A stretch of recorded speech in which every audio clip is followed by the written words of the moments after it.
네, 여러분 반갑습니다. 금융고문 상담센터 운영하고 있는 김범곤입니다. 오늘도 신속하고 정확한 연금 정보 제공해드리는 연금 클리닉 시간이고요. 자, 이번 시간 주제는 이 사적연금 수령의 저율과세 기준이 있습니다. 먼저 사적연금이라고 하는 것은 연금저축과 그 다음에 퇴직연금 IRP를 의미하고요. 자, 그리고 언제 연금의 형태로 수령할 수 있냐면 55세 이후에 연금 개시를 통해서 앞으로 수령을 할 수 있게 됩니다. 자, 다만 저율과세 기준이라고 하는 것은 연금 소득세가 과세되는 그 기준을 의미하는데, 자, 현재로서는 연간 1,200만 원 이하의 연금액을 수령하게 될 경우에는 나이 기준에 따라서 많게는 5.5, 적게는 3.3%로 세금을 낮게 책정해서 과세를 하고 있습니다.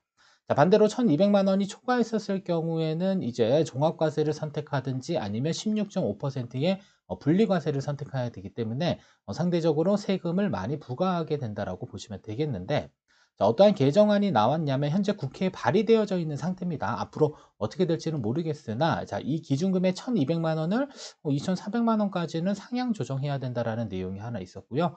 자, 두 번째로는 1,400만 원까지는 올리고 1,400만 원 초과 2,400만 원 이하 구간에 대해서는 10%로 과세, 그다음에 그 초과 구간에 대해서는 종합과세 또는 분리과세를 선택하게 하겠다라는 내용의 뉴스 기사가 있었습니다. 자, 따라서 관련 뉴스 기사 통해서 우리 연금 수령액과 관련된 부분들 다시 한번 구체적으로 살펴보도록 하겠습니다. 자, 먼저 관련 기사를 쭉 한번 보시게 되면 사적연금 수령액 1,200만 원 넘으면 불리한가? 불리합니다.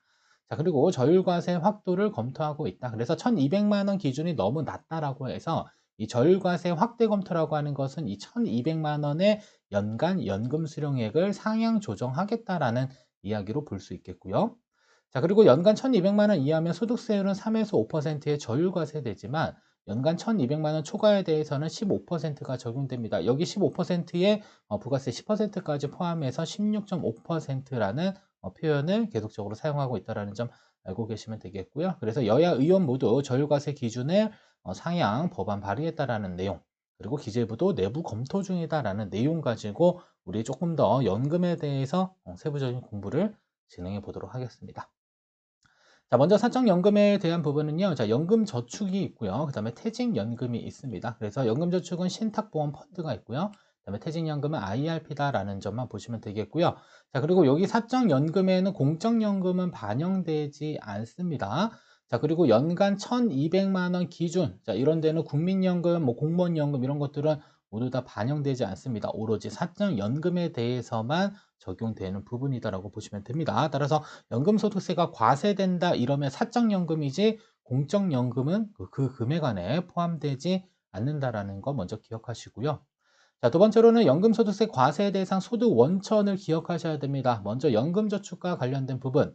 자, 일단은 인출 순서는 꼭 기억해 주시고요. 일단은 소득 원천을 보셔야 됩니다. 자, 첫 번째로는 세액공제를 적용받지 아니한 납입액에 대해서는 세금이 아예 없습니다. 애초에 없어요. 그래서 이 과세 대상 연금소득도 아니니까 신경 안 쓰셔도 되겠지만, 신경 써야 될 것은 세액공제 받은 납입액에 대한 부분과 그 다음에 우리가 운용해서 발생되는 이자 또는 배당 수입이 있겠죠. 얘네들이 바로 연금소득세가 과세되고요. 그다음에 매년 1,200만 원 수령하는 그 소득의 재원으로 포함된다라고 보시면 됩니다. 그래서 연금저축에 있어서 연금소득세 과세 대상 소득은 세공제받은 납입액과 운용수익에 대한 부분이 있다라는 것 기억하시면 되겠고요. 자, 다음은 IRP와 관련된 부분입니다. IRP를 조금 어려워하시는 부분이 있습니다. 자, 일단은 1순위, 2순위, 3순위가 있는데 첫 번째로는 세액공제를 적용받지 아니했다. 비과세입니다. 꼭 기억하시고요. 자, 두 번째로는 퇴직금이 IRP로 이체되고 나서 운용해서 연금의 형태로 수령하더라도 중요한 거 퇴직금 원금. 그러니까 회사에서 지급해준 퇴직금 원금은 분류과세입니다. 연금소득세랑 전혀 관계가 없어요. 따라서 1,200만 원을 내가 그냥 매년 인출한다 하더라도 1순위로 빠져나가는 건 세액공제 적용받지 않은 친구들 먼저 빠져나가고요. 자, 두 번째로는 퇴직금 원금이 빠져나갑니다. 자, 그 다음에 빠져나가는 게 IRP 계좌 안에서 내가 세액공제를 적용받는 납입액이 있다든지 아니면 퇴직금 원금 또는 세액공제 적용받은 납입액의 운용에 따른 수익이 있다라고 한다면 그 운용 수익에 대한 부분과 세액공제 받은 납입액에 대해서는 연금소득세가 과세되기 때문에 이때 1,200만 원 기준에 포함된다라고 보시면 됩니다. 따라서 연금저축과 IRP의 소득 원천을 잘 기억하시고요.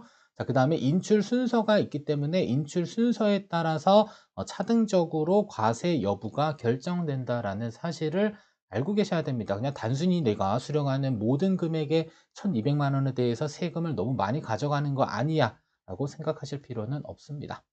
자, 따라서 연금 수령 시 신경 써야 될 소득 원천은 바로 세액공제 받은 납입액과 운용수익에 대한 부분입니다.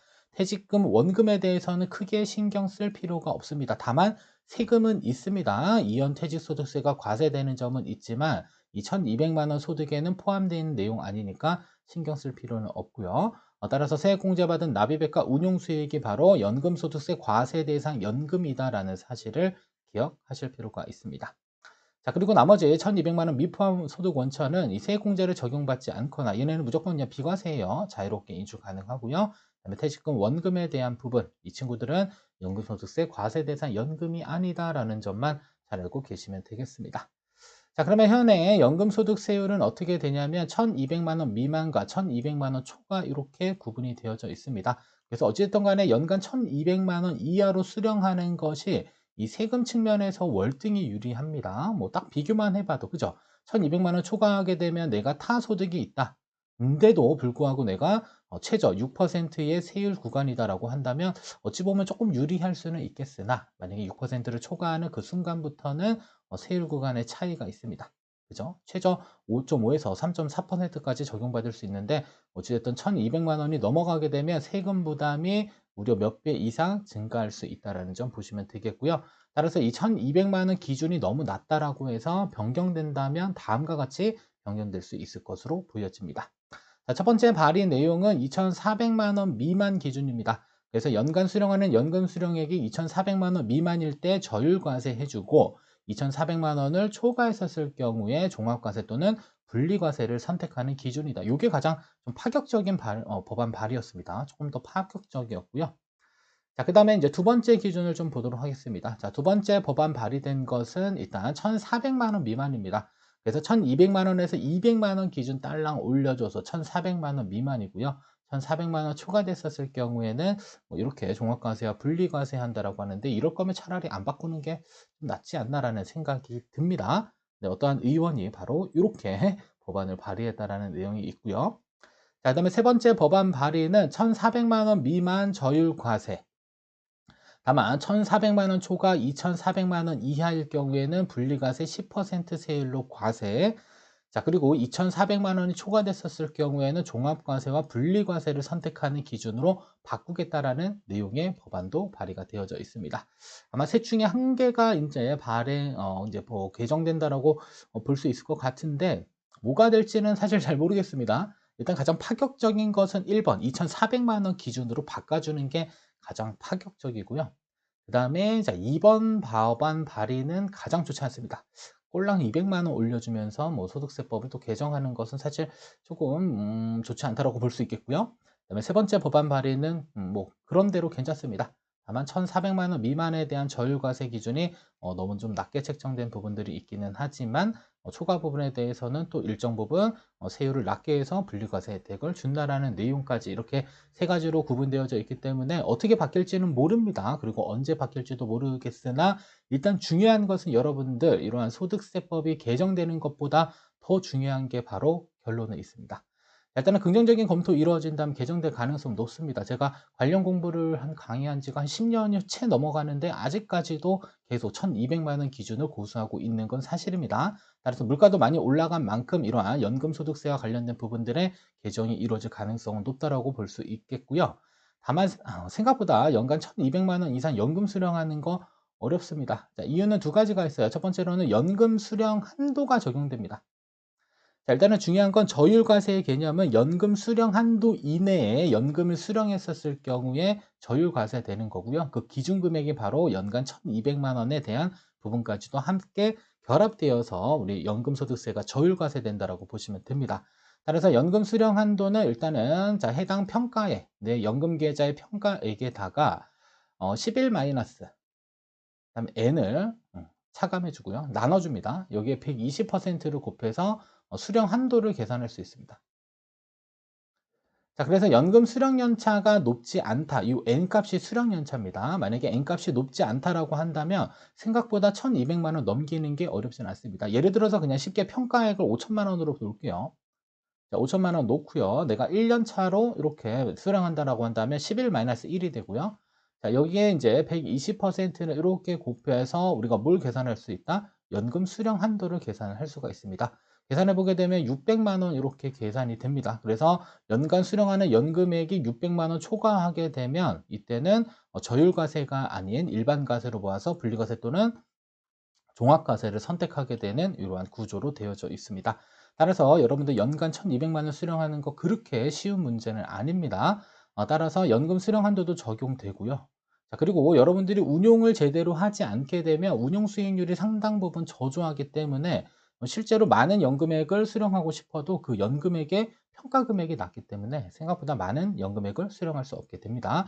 따라서 사적연금 여러분들 스스로 운용하지 않으면 결국 수익률이 낮아질 수밖에 없는 구조로 되어져 있습니다.